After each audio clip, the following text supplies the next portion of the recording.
Hello student, स्वागत है आपका आईसीटी वर्चुअल क्लासेस में। मैं हूं कविता, आपकी साइंस टीचर।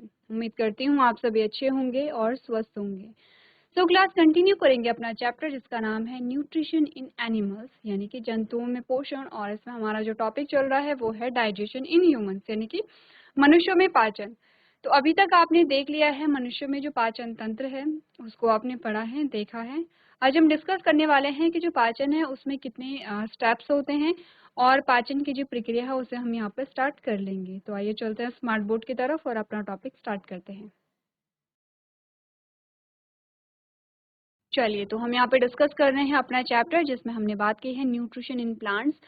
अब यहाँ पर अभी तक जो आपने समझा है, हमने इंट्रोडक्टरी पार्ट यहाँ पर देखा जिसमें से सबसे पहले हमारे पास कंटेंट आता है। कंटेंट का मतलब क्या होता है कि आप यहाँ पर इस चैप्टर में क्या क्या पढ़ने वाले हैं, हर एक टॉपिक के बारे में हमने यहाँ पे बात की है। ठीक है, नेक्स्ट हमने बात की है यहाँ पर इंट्रोडक्शन के बारे में, जिसमें हमने कहा कि सभी जो जीव होते हैं उन्हें ऊर्जा की आवश्यकता होती है और ऊर्जा को प्राप्त करने के लिए उन्हें क्या है, भोजन को ग्रहण करना पड़ता है।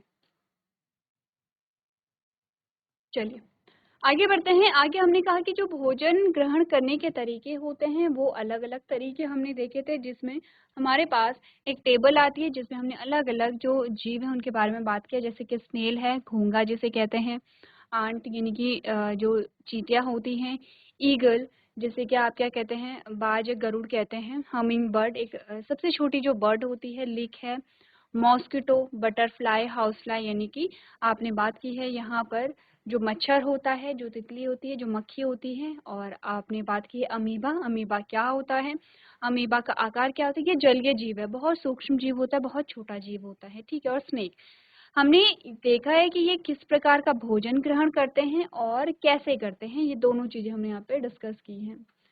फिर हमने बात किया स्टारफिश के बारे में, स्टारफिश क्या करती है और स्टारफिश जो है वो भोजन को ग्रहण कैसे करते हैं, इसके बारे में हमने बात की है।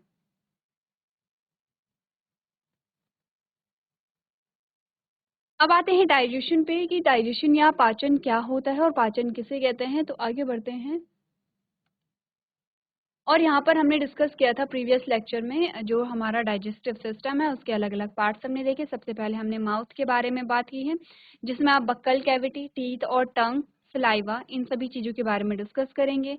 दूसरे नंबर पे आता है आपका फूड पाइप जिसे आप इसोफेगस या भोजन नली कहते हैं। तीसरे नंबर पे आता है आपका स्टमक जिसे आप आमाशय कहते हैं।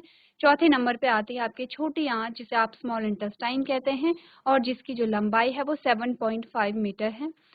और पांचवें नंबर पर आती है लार्ज इंटेस्टाइन जिसे आप बड़ी आंत कहते हैं और इसकी जो लंबाई है वो 1.5 मीटर यहाँ पर होती है। ठीक है, इसके अलावा हमने लिवर और पेनक्रियाज और सलाइवरी ग्लैंड के बारे में बात की है।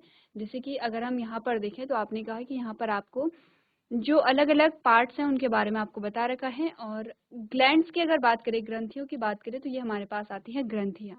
ठीक है, जिनमें सलाइवरी ग्लैंड, लिवर और पेनक्रियाज के बारे में हमने बात की है। अब हमने कहा जब पोषण की प्रक्रिया होती है तो उसके अलग अलग चरण होते हैं और उनके बारे में आज हम यहाँ पे डिस्कस करने वाले हैं कि जो पाचन है, पाचन कब होता है या पोषण है, पोषण के कितने यहाँ पे क्या होते हैं, स्टेप्स होते हैं। क्योंकि चैप्टर का नाम है यहाँ पे न्यूट्रिशन इन एनिमल्स, यानी कि पोषण के बारे में हम बात कर रहे हैं। अब हमने कहा पोषण के कितने चरण होते हैं, तो हमने यहाँ पे 5 चरण देखे हैं। ठीक है, जिसमें सबसे पहले हमने कहा the process of taking food into the body is called ingestion. सबसे पहला हमारे पास आता है अंतर्ग्रहण, जिसमें हमने कहा है कि शरीर में भोजन ग्रहण करने की जो प्रक्रिया होती है उसे हम क्या कहते हैं, अंतर्ग्रहण कहते हैं। ठीक है, तो क्या हुआ यहाँ पर, हमने कहा कि जब हम भोजन को ग्रहण करते हैं, अभी तक कुछ हुआ नहीं है, सिर्फ आपने खाने को क्या किया है, ग्रहण किया है। ग्रहण करने का मतलब होता है कि आपने भोजन को क्या किया है, जैसे आपने बाइट ली है, ठीक है, खाने की जो बाइट है आपने वो क्या की है, अपने मुंह में रखी है। अब दूसरी जो प्रोसेस आती है उसमें हमने क्या बात की, हमने कहा the process by which the food containing large insoluble substance is broken down into small water soluble substance is called digestion। अब दूसरी प्रक्रिया का नाम है यहाँ पे पाचन। और पाचन में क्या होता है, आपने कहा पाचन वह प्रक्रिया है जिसके द्वारा बड़े अघुलनशील पदार्थों वाले भोजन को छोटे पानी में घुलनशील पदार्थों में तोड़ा जाता है, उसे हम क्या कहते हैं? पाचन कहते हैं। तो हमने प्रीवियस लेक्चर में यही बात की थी। हमने कहा था कि जो जटिल भोज्य पदार्थ है वो सरल भोज्य पदार्थ में क्या होगा? परिवर्तित होगा। ठीक है। और पाचन में दोनों प्रोसेस आएंगे। हमने कहा फिजिकल ब्रेकडाउन भी और केमिकल ब्रेकडाउन भी, यानी कि भोजन को काटना, भोजन को चबाना, भोजन को पीसना, ये तो क्या होगा? आपके दांतों के द्वारा किया जाएगा। फिर आपके सलाइवा जो है, आपका जो लार है या आपका जो थूक है, उसके द्वारा भोजन का पाचन किया जाएगा। फिर आपके आमाशय में जब भोजन जाता है तो वहाँ पे पाचक रसों द्वारा फिर से पाचन किया जाता है। फिर आपकी छोटी आंत में भी पाचक रसों द्वारा पाचन किया जाता है। तो आप देख रहे हैं कि जब जब पाचन हो रहा है, आपके मुख में हो रहा है, आपके लार, आपके आमाशय में हो रहा है, आपके स्मॉल इंटेस्टाइन में हो रहा है। तो जब जब भोजन का पाचन होगा, मतलब कि भोजन और छोटे या और सरल रूप में परिवर्तित हो रहा है। और यहाँ पर क्या होगा? अब वो अवशोषण होने के, यहाँ पे अवशोषण होने के लायक, या फिर आप कहेंगे कि अब अवशोषण होने में क्या होगी? सरलता होगी, क्योंकि भोजन सरल रूप में आ गया है। नेक्स्ट हमने कहा डाइजेशन में क्या होता है? There are two methods of digestion. ठीक है, यहाँ पर क्या है? डाइजेशन के दो मेथड हमारे पास आते हैं। सबसे पहला आता है physical method including chewing and grinding of food in mouth, and chemical method आता है जिसमें हमने कहा addition of digestive juice to the food by the body itself. अब इसके बारे में हमने पहले भी बात की है। हमने कहा भोजन को पचाने की दो विधियां हैं, अर्थात भौतिक विधि जिसमें भोजन को मुंह में चबाना और पीसना शामिल है, और रासायनिक विधि है जिसमें शरीर के द्वारा क्या होता है? भोजन में पाचक रस मिलाए जाते हैं, और ये पाचक रस क्या करते हैं? पाचन करते हैं। अब ये पाचक रस क्या करेंगे? स्ट्रॉन्ग होते हैं। जैसे कि एग्जाम्पल लेते हैं, जब आपने, हो सकता है आपने लैब यहाँ पर देखी हो सकता है आपने नहीं भी देखी हो। तो जो लैब होती है, जिन्हें प्रयोगशाला कहा जाता है, जहाँ पर आप प्रयोग करते हैं, जहाँ पर आप एक्सपेरिमेंट करते हैं, जैसे जैसे आप बड़ी क्लासेस में जाएंगे वैसे वैसे आप क्या करेंगे? एक्सपेरिमेंट भी करेंगे। वहाँ पर बहुत सारी बॉटल्स होती हैं, उनमें कुछ केमिकल्स रखे जाते हैं जिन्हें हम रसायन कहते हैं। अब वो अलग अलग प्रकार के रसायन होते हैं, उनका काम भी अलग अलग होता है। उनमें से एक रसायन के बारे में हम बात करें जिसे हम एसिड कहते हैं। जैसे कि आपने बहुत सुना होगा, न्यूज में आते रहते हैं कि एसिड अटैक। तो इसमें एसिड अटैक क्या होता है कि जब भी एसिड किसी की बॉडी पे पड़ता है तो वहाँ पे जो बॉडी है वो जल जाती है, तो वो इतना स्ट्रांग होता है। ठीक है। तो हमने कहा कि कुछ केमिकल हमारे लैब में होते हैं जो कृत्रिम है, जो मनुष्य द्वारा बनाए जाते हैं, और उनको बहुत ध्यान से यूज किया जाता है। जब भी लेबोरेटरी में आप जाते हैं तो आपको बोला जाता है, आपको इंस्ट्रक्ट किया जाता है कि किसी चीज को आप छेड़ेंगे नहीं बिना परमिशन के। और जब भी आप एक्सपेरिमेंट करेंगे, जब आप बड़ी क्लासेस में जाएंगे, तो उससे पहले आपको कुछ प्रिकॉशंस लेने पड़ते हैं, जो कि आपके टीचर्स आपको बताते हैं।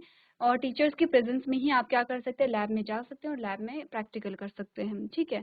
तो हमने क्या बोला है कि कुछ केमिकल्स हमारे लैब में होते हैं जो कि कृत्रिम होते हैं। कुछ केमिकल्स हमारी बॉडी में भी सिक्रीट होते हैं जो कि एक नेचुरल, एक क्या है, यहाँ पे प्राकृतिक प्रक्रिया है। जैसे एक एसिड हमारे स्टमक या हमारे आमाशय में भी निकलता है, जो कि भोजन में मदद करता है। और ये जो एसिड होता है ये बहुत ज़्यादा स्ट्रॉन्ग होता है। इसका नाम है हाइड्रोक्लोरिक एसिड। आगे चल करके हम बात करेंगे हाइड्रोक्लोरिक एसिड के काम क्या होते हैं। अभी के लिए इतना समझिए कि भोजन के पाचन में मदद करता है।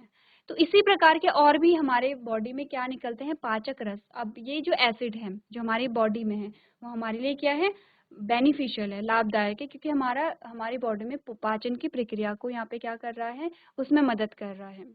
जैसे हाइड्रोक्लोरिक एसिड है, वैसे ही और हमारे पास पाचक रस होते हैं। जैसे कि जो आपका सलाइवा है, आपका जो लार है, वो भी एक पाचक रस है जो कि पाचन में सहायता करता है। जैसे कि हमने प्रीवियस लेक्चर में बात की थी कि हमें बार बार थूकना नहीं चाहिए, क्योंकि हमारा सलाइवा डाइजेशन में हेल्प करता है। ठीक है। तो वैसे ही कुछ रस हमारे पेट यानी कि हमारे आमाशय में रिलीज होते हैं, कुछ हमारी छोटी आंत में होते हैं, और ये सभी मिल करके क्या करते हैं? पाचन करते हैं। और ये पाचन की रासायनिक विधि कहलाती है, क्योंकि यहाँ पे रसायन है। अब ये जो पाचक रस है ये क्या है? रसायन है। ये क्या है? केमिकल है। कि कैसे केमिकल है? नेचुरल है, हमारी बॉडी में क्या होते हैं? स्वाभाविक रूप से बहते हैं। तो चलिए, सबसे पहले तो आपने देखना है अंतर्ग्रहण किसे कहते हैं, और दूसरा आपके पास आती है पाचन। कि पाचन की डेफिनेशन सिर्फ क्या नोट करना है आपने कहा कि वह प्रक्रिया जिसके द्वारा बड़े अघुलनशील पदार्थों वाले भोजन को छोटे पानी में घुलनशील पदार्थों में तोड़ा जाता है, पाचन कहलाता है। पाचन की दो विधियां होती हैं, भौतिक विधि और रासायनिक विधि। अब भौतिक विधि में क्या होता है, रासायनिक विधि में क्या होता है, आप चाहें तो सेम नोट कर सकते हैं, आप चाहें अगर आपको समझ आया है तो अपनी लैंग्वेज में नोट कर सकते हैं। तो चलिए जल्दी से नोट कीजिए, इसके बाद हमारे पास 3 स्टेप रह जाते हैं, हम उनके बारे में भी डिस्कस करेंगे।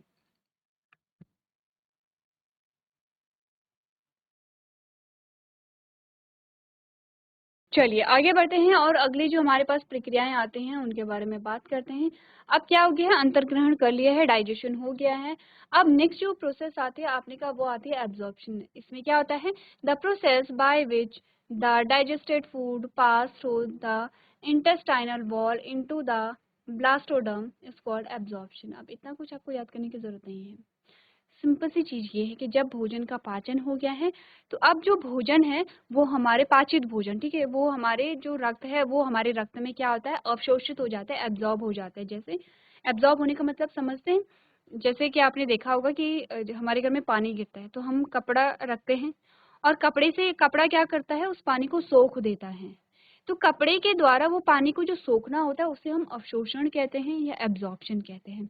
सेम चीज होती है हमारी बॉडी में। हमने कहा कि हमारी जो लार्ज इंटेस्टाइन है यहाँ पे,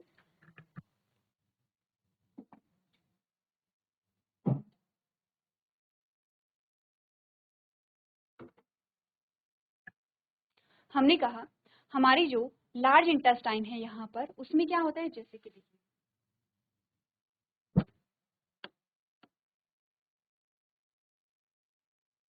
ये हमारी इंटेस्टाइन इस प्रकार से, इसी इंटेस्टाइन को अगर मैं इस प्रकार से दिखाऊं आपको, इसमें क्या होता है यहाँ पे, ये है पाचित भोजन, ठीक है, ये इंटेस्टाइन है, ये इस प्रकार की है।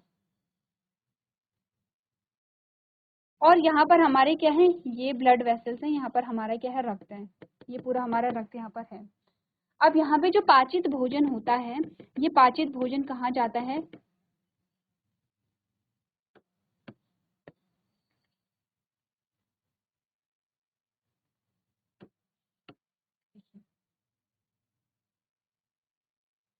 ये हमारी क्या है, छोटी आंत है, इस प्रकार से ये।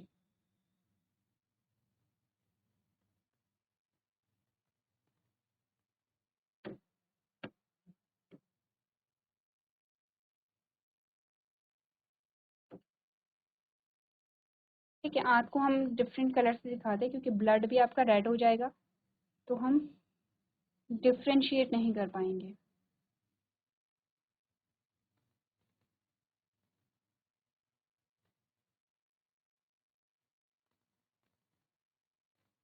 हमारी जो आंत होती है वो क्या है, ट्यूब जैसी संरचना है जिसे हमने इसी प्रकार से कुछ बनाया था।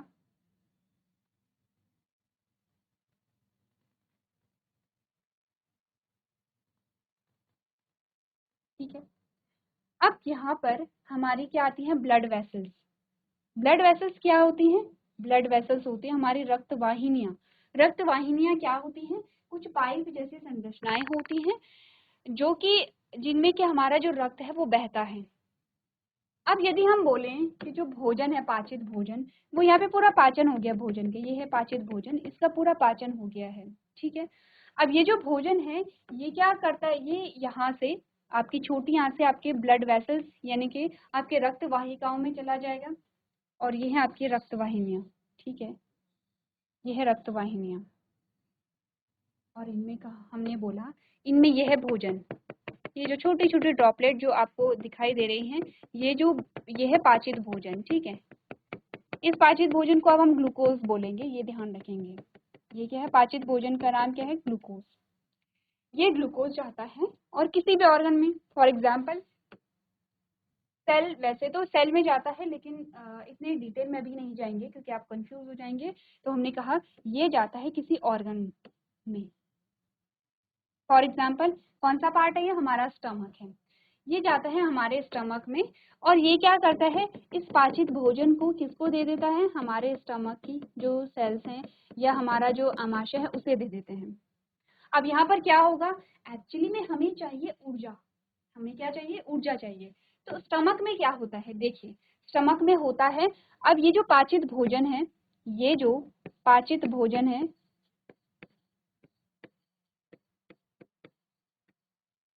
ये है ग्लूकोज, इसका नाम क्या है, ग्लूकोज। इसको मैं जी से डिनोट करूंगी, ठीक है, जी से हम प्रदर्शित करेंगे।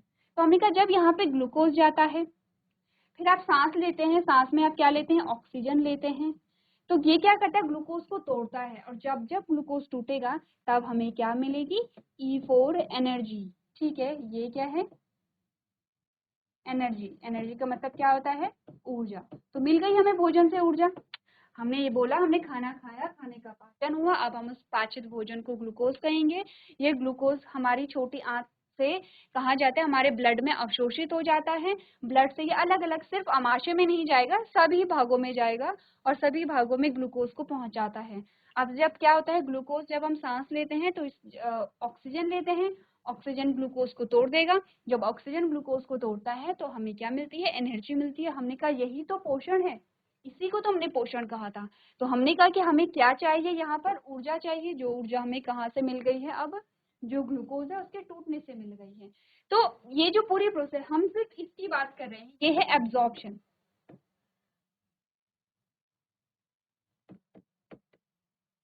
ये क्या है, यहाँ पे एब्जॉर्प्शन है। एब्जॉर्प्शन का मतलब यहाँ पर होता है अवशोषण। अवशोषण, हम तो सिर्फ इतनी बात कर रहे हैं कि जो पाचित भोजन है वो कहाँ आ गया है, हमारे रक्त में आ गया है। तो सिर्फ इतनी सी प्रोसेस जिसमें हमने क्या बात की है, हमने कहा वह प्रक्रिया जिसके द्वारा पचा हुआ भोजन आंतों की दीवारों से रक्त प्रवाह में गुजरता है या रक्त में मिल जाता है, उसे हम क्या कहते हैं, अवशोषण कहते हैं। हमने क्या बोला, हमने कहा कि जो रक्त है उसने क्या अवशोषित कर लिया है, उसने भोजन को अवशोषित कर लिया। भोजन में अब जो उसने भोजन को अवशोषित कर लिया और भोजन अब रक्त में आ गया है। इसके बाद क्या होता है, इसके बाद ये वाली प्रोसेस है जो हमने डायग्राम में दिखाई है, जिसे हम एसिमिलेशन कहते हैं। आपने कहा the process by which absorbed food is taken in body cells and use for energy growth and repair is called assimilation. यानी कि आपने कहा वह प्रक्रिया जिसके द्वारा अवशोषित भोजन शरीर की कोशिकाओं में ले जाया जाता है, यानी कि ये प्रोसेस, अवशोषित भोजन शरीर की कोशिकाओं में या शरीर के अंगों में भी लिखेंगे तो भी आपका आंसर ठीक होगा। वह प्रक्रिया जिसके द्वारा अवशोषित भोजन शरीर की कोशिकाओं या अंगों में ले जाया जाता है और ऊर्जा हमें मिलती है, जिसका उपयोग वृद्धि और मरम्मत के लिए हम उपयोग में लाते हैं, इसे हम स्वांगीकरण कहते हैं। तो मैं ये बोल दूं कि यहाँ से जो मैं यहाँ पे हाईलाइट कर रही हूँ येलो कलर में, यहाँ से लेकर के यहाँ तक की जो प्रोसेस है इसे हम क्या कहेंगे, स्वांगीकरण कहते हैं। ठीक है, कि जो ग्लूकोज है वो हमारे रक्त से हमारी बॉडी पार्ट्स में पहुंचाया जाता है, जो जिससे कि क्या होता है, यहाँ पे पाचन की प्रक्रिया होती है, जिससे कि हमें क्या मिलती है, ऊर्जा मिलती है। तो ये है स्वांगीकरण। लास्ट आता है यहाँ पे इजेशन या बहिक्षेपण, जिसमें क्या होता है, हमने कहा the process by which the undigested food is remove from the body is called egestion. यानी कि वह प्रक्रिया जिसके द्वारा अपचित भोजन शरीर के बाहर निकाल दिया जाता है, उसे हम बहिक्षेपण कहते हैं। तो कंफ्यूज नहीं करेंगे, थोड़ा सा यहाँ पर आगे पीछे हो रखा है जो आपके ट्रांसलेशन है, और इसीलिए हमने क्या किया है, यहाँ पर दिखा रखा है कि यहाँ पर किसका ट्रांसलेशन कौन है। ठीक है,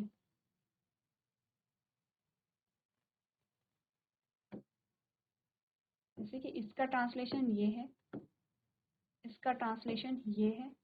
ठीक है, तो एक बार आप लोगों को ये पढ़ लेना है और इनको नोट कर लेना है। कोई भी कंफ्यूजन हो तो आप लोग यहाँ पर पूछ सकते हैं।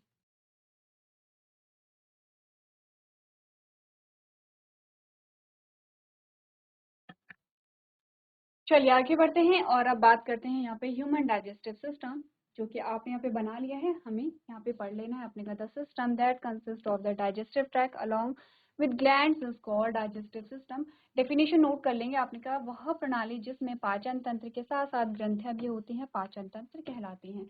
Now let's know what happen to the food in different parts of the digestive tract. अब हमने बोला कि अब आइए हम जानते हैं कि पाचन तंत्र के विभिन्न भागों में भोजन का क्या होता है। ठीक है, अब हम यहाँ पे क्या करेंगे, डाइजेशन को स्टार्ट करेंगे। सबसे पहले डाइजेशन जो होता है, आपने कहा डाइजेशन की प्रक्रिया कहाँ से शुरू होती है, आपके मुख से शुरू होती है। आपने क्या किया है, खाने को यहाँ पे ग्रहण किया है, जिसे हम अंतर्ग्रहण कहते हैं। ठीक है, तो इतनी बात हम यहाँ पर देख लें। अब the process of ingestion start from the mouth और बक्कल कैविटी, यानी कि अंतर्ग्रहण की प्रक्रिया मुख या मुख गुहा से शुरू होती है।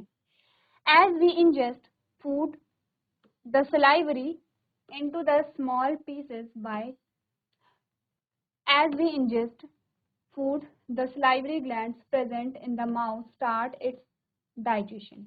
अपने का जैसे ही हम भोजन को ग्रहण करते हैं तो मुंह में जो मौजूद लार ग्रंथियां होती है वो लार को सिक्रीट करेंगे और भोजन का पाचन यहाँ पे शुरू कर देती हैं। ठीक है, नेक्स्ट हमने कहा the teeth present in buccal cavity cut the food into small pieces by chewing and grinding it. आपने कहा मुख गुहा में जो उपस्थित दांत होते हैं वो भोजन को काटते हैं, चबाते हैं और पीस कर छोटे छोटे टुकड़ों में काट देते हैं।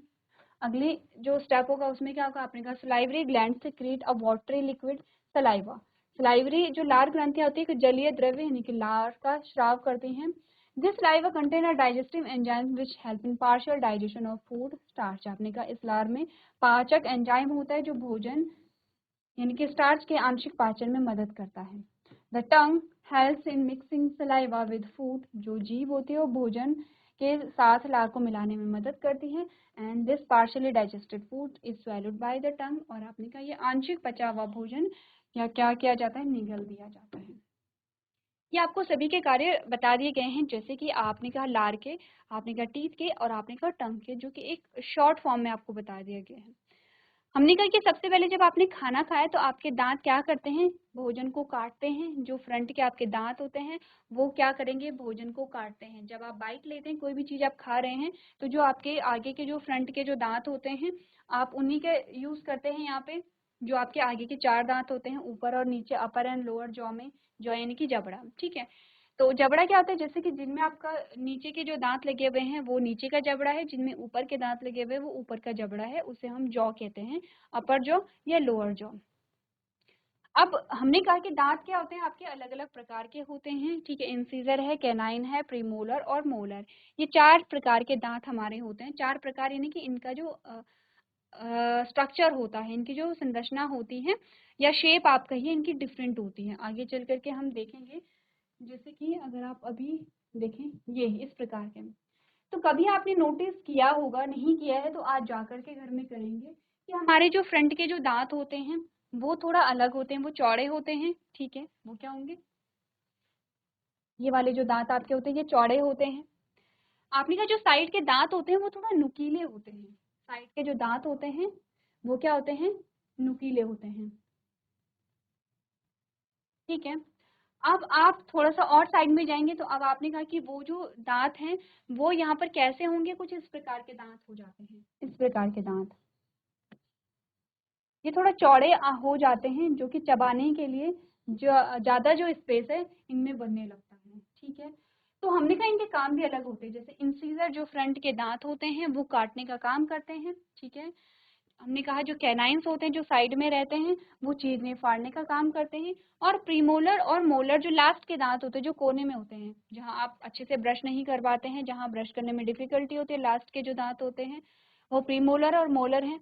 अब इनका काम क्या होता है, यहाँ पे भोजन को चबाना और भोजन को पीसना। इसीलिए कहा जाता है भोजन को और अच्छे से चबाएंगे, जितने अच्छे से चबाएंगे उतने अच्छे से आपका डाइजेशन होता है। ठीक है, 4 अलग अलग प्रकार के दांत होते हैं और इनके काम अलग अलग होते हैं, हम इनके बारे में भी डिस्कस करेंगे। अब हमने कहा जब आप भोजन को चबा रहे होते हैं इसी दौरान क्या होता है, हमारी लार ग्रंथियों से लार निकलने लगता है। ठीक है, लार या सलाइवा। सलाइवा में एक एंजाइम होता है जिसका नाम है सलाइवरी अमाइलेज।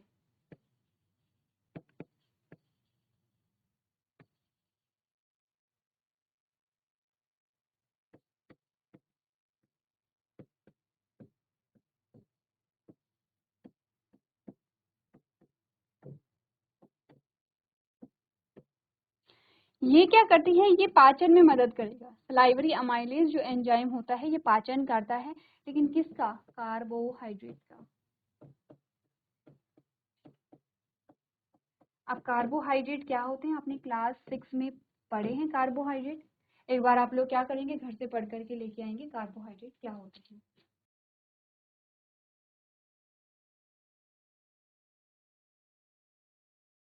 चलिए, सो क्लास आज हमने बात की यहाँ पे डाइजेशन की, और डाइजेशन के प्रोसेस को हमने स्टार्ट कर लिया है, जिसमें सबसे पहले हमने दांतों के कार्य देखे हैं और अब हम बात कर रहे हैं सलाइवा के बारे में, जिसमें हमने कहा सलाइवा में एक एंजाइम होता है जिसका नाम है सलाइवरी एमाइलेज। ये क्या करता है, कार्बोहाइड्रेट का आंशिक पाचन करता है। तो आपके लिए होमवर्क में कि कार्बोहाइड्रेट क्या होते हैं, आपने क्लास 6 में पढ़ा था जो भोजन के घटक, तो भोजन के घटकों में हमने कार्बोहाइड्रेट भी पढ़ा था। अगर आपको याद है तो बहुत अच्छी बात है। आगे नेक्स्ट जो लेक्चर होगा उसमें हम इसके आगे का जो पोर्शन है वो कंटिन्यू करेंगे। अगर आप भूल गए हैं कि कार्बोहाइड्रेट क्या होते हैं तो एक बार आप लोग घर से कार्बोहाइड्रेट पढ़ करके लेके आएंगे, और नेक्स्ट लेक्चर में हम यहाँ पे बात करेंगे कार्बोहाइड्रेट के डाइजेशन के बारे में। तो आज के सेशन में हम इतना ही करेंगे। अभी तक क्लास में बने रहने के लिए आपका धन्यवाद।